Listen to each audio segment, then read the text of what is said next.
वैसे जो दुरुस्त है कि पढ़ने की तारीफ यही की गई है कि इतनी आवाज से पढ़ा जाए कि अपने कानों में आवाज आ जाए। बाज लोगों को हमने देखा नमाज पढ़ते हैं होंठ बंद है, चिपके हुए, कुरान पढ़ते हैं होंठ चिपके हुए। ये पढ़ने की तारीफ ही नहीं है।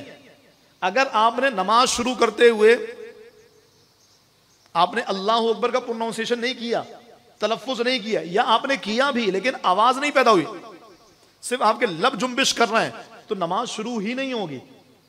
इसका तलफ्फुज, इसकी अदायगी इतनी आवाज से कि अपने कानों में आवाज आ जाए। और अगर कोई शोर हो रहा हो, जैसे मिसाल बड़ा पंखा चल रहा है या कहीं जनरेटर चल रहा है, तो वहां पर इतनी आवाज से कहा जाएगा, पढ़ा जाएगा, ये कहा जाएगा कि अगर ये चीज ना होती, ये शोर ना होता, तो कानों में आवाज आ जाए। इतनी आवाज से कहा जाए। तो पढ़ने की तारीफ तो यही है कि इतनी आवाज से पढ़ा जाए कि कानों में आवाज आ जाए। लेकिन बाज मकामात ऐसे हैं जहां पर पढ़ने में आवाज ना निकालना जरूरी है। जैसे सूरतुल फातिहा जब नमाज में पढ़ी जाए, इसके बाद आमीन कहना।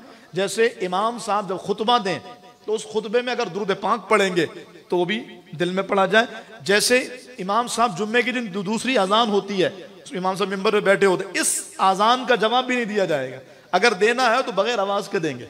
तो ये भी वहां पर हुक्म है। मगर अमूमी तौर पर जो पढ़ने की तारीफ है, चाहे वो तस्बीह हो, चाहे वो जिक्र हो, चाहे वो कुरान हो, चाहे वो नमाज हो, चाहे वो तिलावत कुरान हो, हर जगह पर पढ़ने की तारीफ यही है कि इतनी आवाज से पढ़ा जाए कि अपने कानों के अंदर आवाज आए।